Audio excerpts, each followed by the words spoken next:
Is it just me or is it kind of chilly in here? Oh, my window's open. I forgot it was December. Hey everybody, Goosebumps for Dummies here, and today we're reviewing episode 8 of the new Goosebumps TV show, I don't really know what to say going into this one. This is just one of the more controversial episodes. Nobody has a, general opinion on this besides, maybe, it was okay. That's usually what I hear. I don't really hear people saying it's fantastic, nor awful. So, yeah, I'm usually just hearing okays for this episode.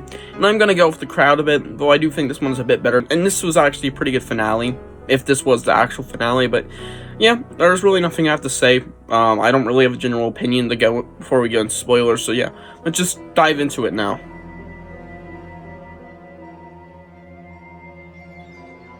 So what happens in this episode? Well, the kids are falling for the scrapbook. You know, the main 5 teenagers that nobody cares about.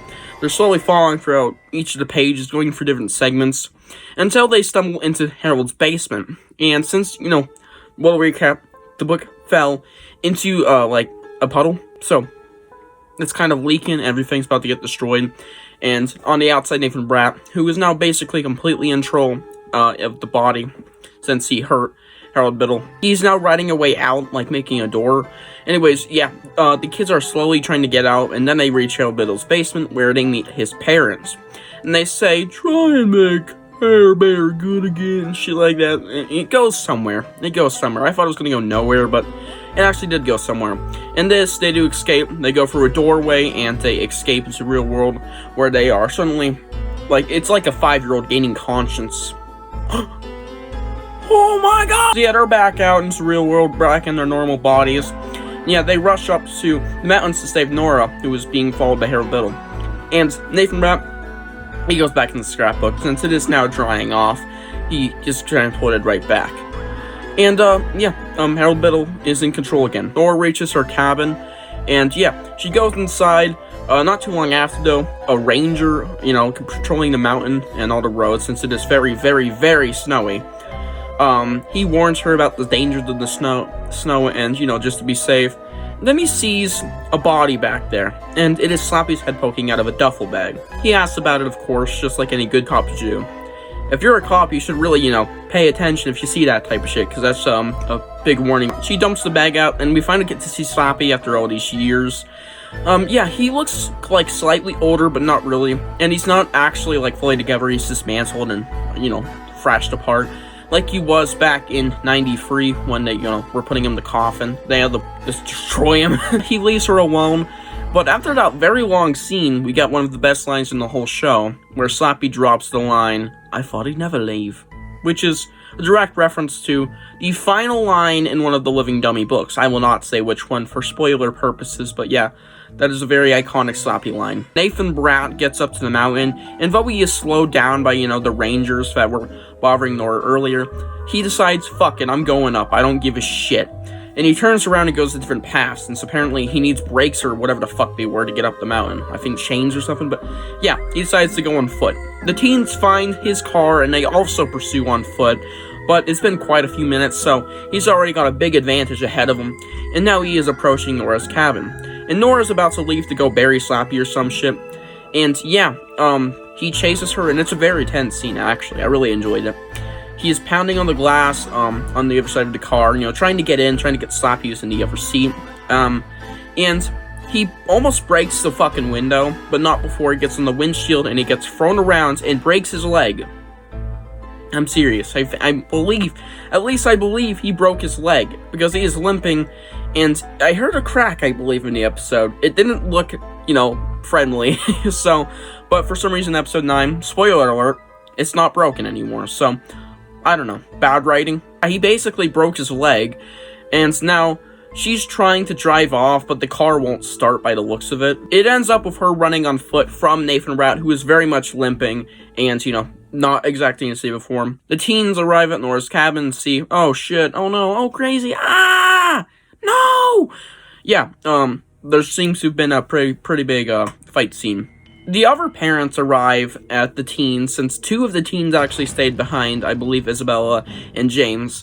And yeah, they all go up the mountain together. They're now all chasing This is just like, what? This is the giant chase scene. This whole episode's just one massive chase scene.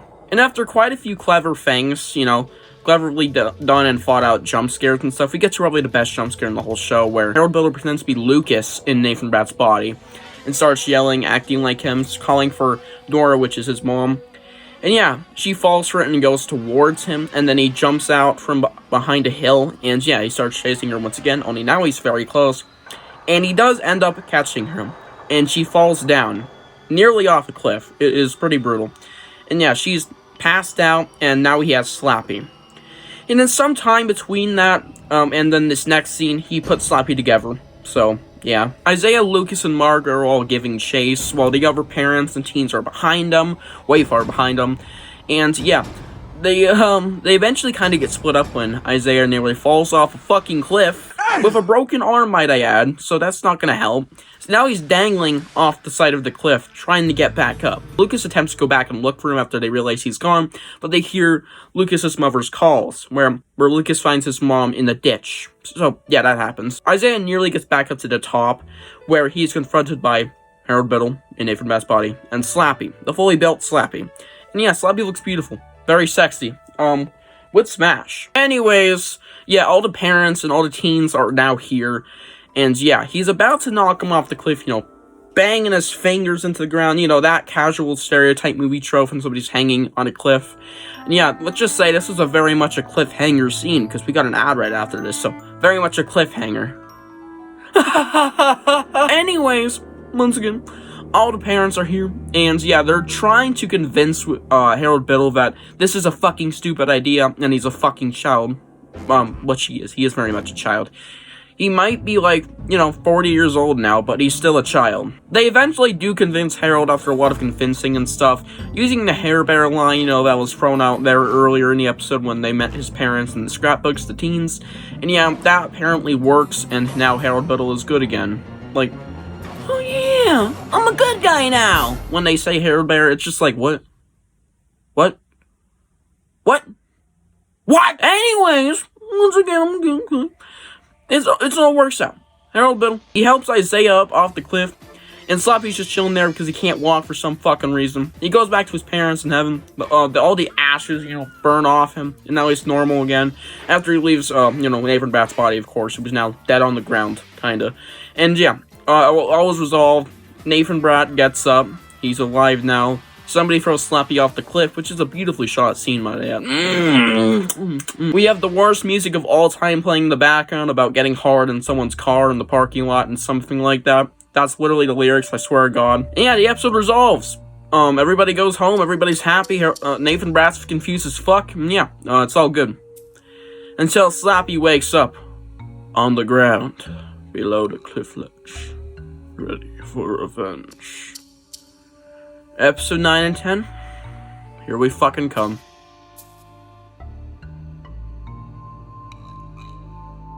So what did I think of this episode? Well, it was just okay, for the most part. There were some things that might make it get a bit of a higher score. Now, this whole episode, like the entire first 3/4 of it was a giant fucking chase scene. And that is basically it that I can say about it. Just chasing. Everybody split up. They all start to chase at random times. It's like a fucking race or some shit. And yeah, it's really strange because we have a whole giant group of, like, basically all the parents and 2 teenagers running up the hill. We have the 3 teenagers, and we have Nora, who is being very, very much, like, right there, this distance, Nathan Brad, who is possessed by Harold Biddle. And it's just... and that's the whole episode. Until the very end, of course, where we have our cliffhanger scene. Oh my god, because somebody's hanging off a cliff. And yeah, that was pretty good. I like that scene a lot. I think the turning point of Harold Biddle finally forgiving the parents were accidentally, it is completely an accident, killing him. And that was good. I like that he finally forgave them, but the reason, because saying Hair Bear, it was kind of dumb. But I can get past that. It doesn't really bother me as much as other people probably would say it would. I can just get past it, honestly. The music choice was awful in this episode, except for one of the soundtracks, which is Sweet Dreams Are Made of This, and they remix it, and it sounds fucking fire. I don't even like the OG song. I just like the sound of this. It sounds a lot more creepy. And, yeah, you can probably hear it in some of the backgrounds of my videos. Probably playing it right now, for all I know. I don't even fucking care if I am or not, but maybe. You probably heard it in this episode. I'm dead serious, but, yeah, it's just, like, it's fire. But the music choice in the Harold Biddle, you know, climax scene, where he finally forgives everyone. I got hard in your car. In the parking lot. What the worst music choice in all of Goosebumps history? Why? Getting a fucking boner on erection in a car in a parking lot? That's what you're gonna say? Whilst everybody's having the biggest turning point in probably in the entire show? What the fuck? Sorry, got a little heated there. Anyways, back to Professional. This episode just has a lot of okay in it. You know, chasing after chasing after chasing. I like this episode. Okay.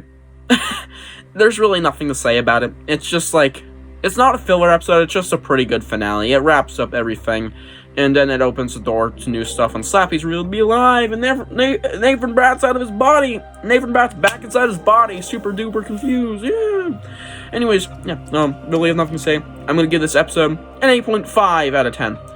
I like this one a bit more than Say Cheese and Die because it's just a lot more enjoyable to watch, because Say Cheese and Die had a lot of nasty jokes, and the only thing that was really nasty in this episode was the I got hard in your car in the parking lot music, which is just awful. Anyways, yeah, hope you guys enjoyed the video, and I'll see you guys in the next one. Bye. Bye. And don't forget to share your thoughts, and now bye.